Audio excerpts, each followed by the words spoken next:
Hello friends, my name is Neeraj and welcome to Bibliophile.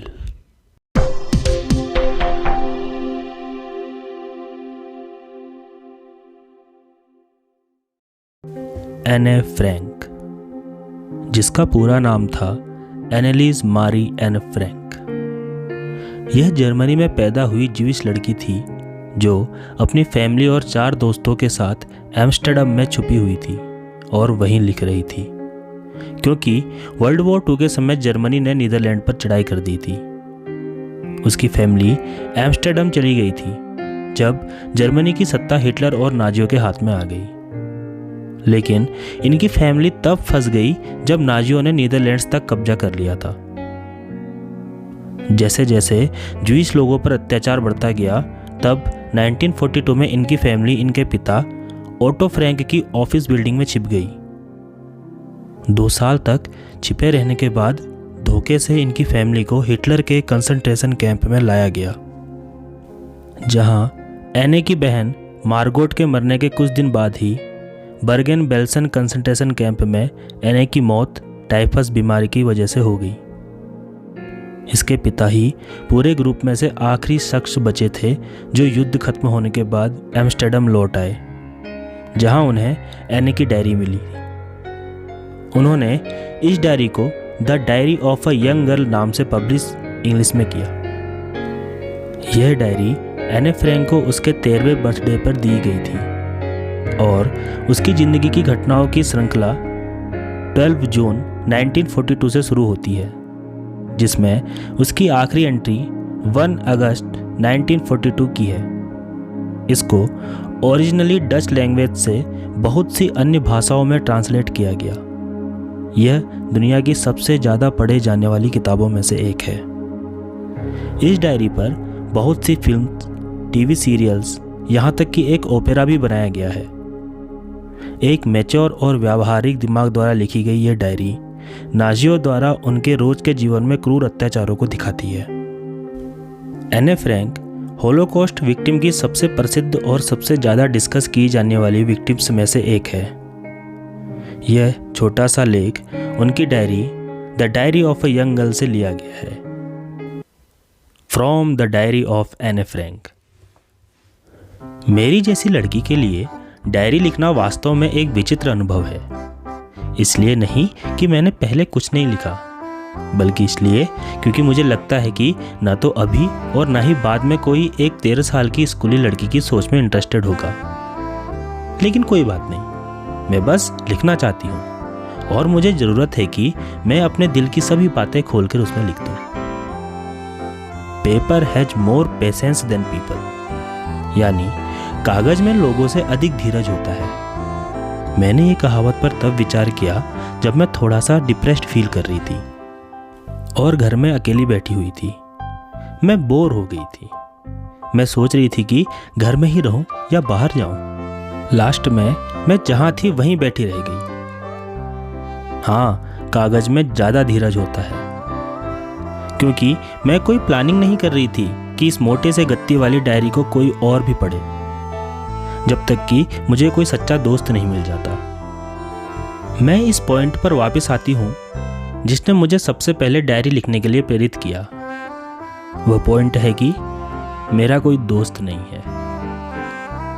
मैं इसे और अच्छे तरह से समझाती हूँ, क्योंकि कोई विश्वास नहीं करेगा कि एक 13 साल की लड़की पूरी दुनिया में अकेली है, और मैं अकेली हूँ भी नहीं। मेरे प्यारे माता पिता हैं और 16 साल की एक बहन भी है, और लगभग 30 लोग मेरे फ्रेंड्स हैं। मेरी फैमिली है, प्यारी चाचियां हैं और एक अच्छा खासा घर है।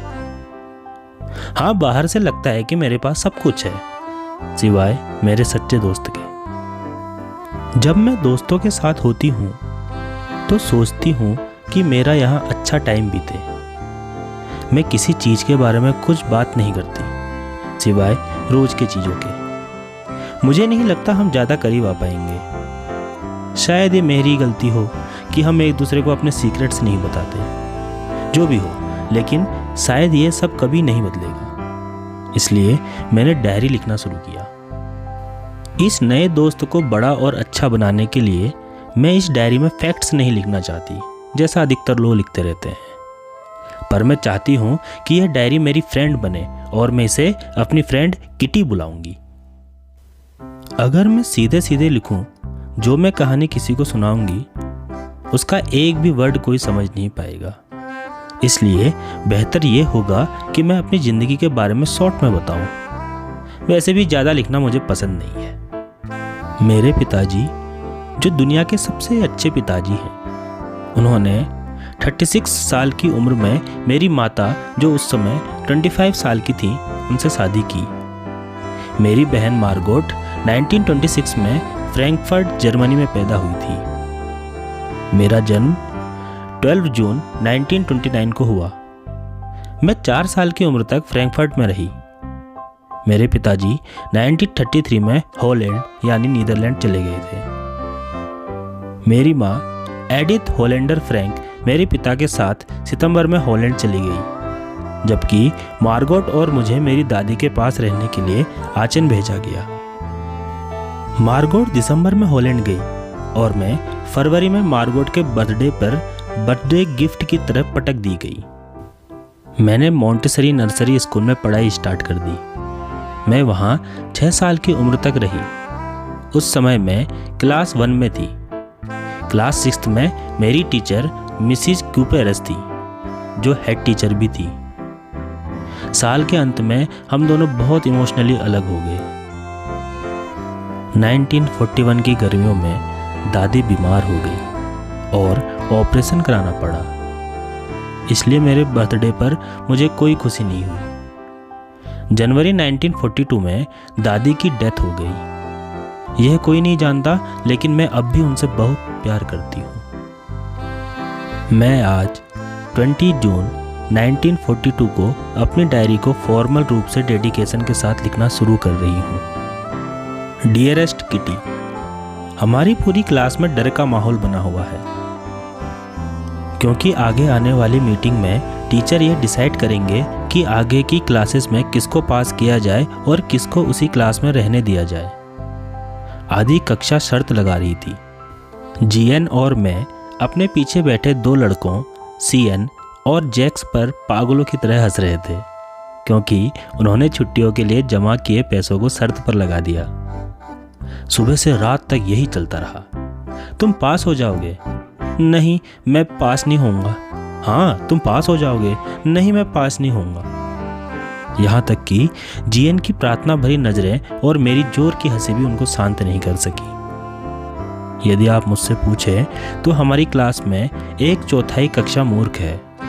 उन्हें इसी क्लास में रोक देना चाहिए। लेकिन इस दुनिया में टीचर ऐसे जीव हैं जिनके बारे में कोई भविष्यवाणी नहीं कर सकता। मैं अपनी सहेलियों और अपने बारे में चिंतित नहीं हूँ। हम पास हो जाएंगे, लेकिन मैथ्स के सब्जेक्ट के बारे में कुछ नहीं कह सकते। जो भी हो, हम इंतजार करने के अलावा और कुछ कर भी तो नहीं सकते। हम बस एक दूसरे को धैर्य रखने की बातें कह रहे हैं। मेरी सभी टीचर से अच्छी बनती है। वे टोटल 9 हैं, 7 मैन एंड 2 वुमेन। मिस्टर कीसिंग, जो पुरानी सोच के हैं, वह हमें मैथ पढ़ाते हैं। वे बहुत टाइम से मुझसे नाराज हैं, क्योंकि मैं बहुत बातें करती हूँ। बहुत सी चेतावनी के बाद उन्होंने मुझे एक्स्ट्रा होमवर्क दिया और एक ऐसे लिखने को बोला जिसका टाइटल था अ चैटर बॉक्स, यानी बहुत बात करने वाली। अ चैटर बॉक्स, आप उसके बारे में क्या ही लिख सकते हैं। चलो, इसके बारे में मैं बाद में सोचूंगी। मैंने अपनी नोटबुक में टाइटल लिखकर उसको बैग में डाल दिया और चुप रहने की कोशिश की। उस शाम जब मैंने अपना बाकी का होमवर्क पूरा कर लिया, तब मेरी नज़र ऐसे पर गई। अपने फाउंटेन पेन को चबाते हुए मैं इसके बारे में सोच रही थी। हालांकि कोई भी कुछ भी बातें लिखकर और वर्ड्स के बीच में जगह बनाकर ऐसे पूरा कर सकता है, लेकिन ट्रिक इस बात में थी कि बातें करने की ज़रूरत को प्रूव करने के लिए संतोषजनक आर्ग्यूमेंट्स दिए जाएं। मैंने 3 पेज लिख दिए जो मिस्टर कीसिंग ने मुझे काम दिया था, और मैं सेटिस्फाई थी। मैंने आर्ग्यूमेंट्स दिया कि बातें करना स्टूडेंट्स का लक्षण है और मैं उस पर कंट्रोल करने की भी पूरी कोशिश करूँगी, लेकिन मैं कभी भी अपनी आदत नहीं सुधार पाऊँगी, क्योंकि मेरी माँ भी इतना ही बोलती है और आनुवांशिक गुण जो हमें अपने पेरेंट्स से मिलते हैं उसका तो कुछ नहीं किया जा सकता। मिस्टर कीसिंग मेरे आर्गुमेंट्स पर बहुत हंसे, लेकिन जैसे ही मैंने दूसरे लेसन के लिए बात करना चाहा, उन्होंने मुझे दूसरा ऐसे लिखने को दे दिया और इस समय टाइटल था एन इनकरेजिबल चैटरबॉक्स, यानी बातूनी जिसको सुधारा ना जा सके। मैंने वह ऐसे भी लिखकर उन्हें दे दिया। उसके बाद किसिंग को पूरे 2 लेसन के दौरान कंप्लीट करने को कुछ नहीं मिला, लेकिन लेसन के वक्त अब वह और सहन नहीं कर पाए। वे बोले, एने फ्रैंक, क्लास में बोलने के लिए तुम्हें पनिशमेंट मिलती है। तुम्हें एक और ऐसे लिखना है जिसका टाइटल है quack quack quack said mistress chatterbox. पूरी क्लास जोर से हंस पड़ी, मैं भी हंस गई। हालांकि चैटरबॉक्स के ऊपर लिखने के लिए मेरे पास अब कुछ नहीं बचा था। इस समय मैं दूसरी चीज़ें भी सोचने लगी, ऐसी चीज़ें जो ओरिजिनल हो। मेरी दोस्त साने, जो पोएम लिखने में अच्छी है, उसने सुझाव दिया कि ऐसे को स्टार्ट से एंड तक पोएम में लिखा जाए। मैं बहुत खुश हो गई। मिस्टर कीसिंग चाह रहे थे कि इस मजाक पे सब्जेक्ट से मेरे ऊपर मजाक बना दिया जाए, लेकिन मैं ये सुनिश्चित करूंगी कि यह मजाक उनके ऊपर बना रहे। मैंने अपनी पोएम लिख दी और ये काफ़ी सुंदर लग रही थी। यह पोएम एक फीमेल डक और एक पिता हंस, जिनके 3 छोटे छोटे बच्चे थे, उन पर थी। पिता ने उनको मार दिया था क्योंकि वो बहुत क्वैक क्वैक की आवाज़ करते थे। लकीली मिस्टर कीसिंग ने इस मजाक को सही तरह से लिया। उन्होंने क्लास में यह पोएम पढ़ी और अपने कमेंट्स भी बताए और दूसरी क्लासेस में भी उस पोएम को पढ़ा। उस समय से मुझे बात करने की परमिशन मिल गई और कोई एक्स्ट्रा होमवर्क भी नहीं दिया जाता है, बल्कि मिस्टर कीसिंग आजकल हमेशा ही मजाक करते रहते हैं। तुम्हारी एने। आपको यह एक्सप्लेनेशन कैसा लगा हमें कमेंट सेक्शन में ज़रूर बताएं। And please like, share and subscribe.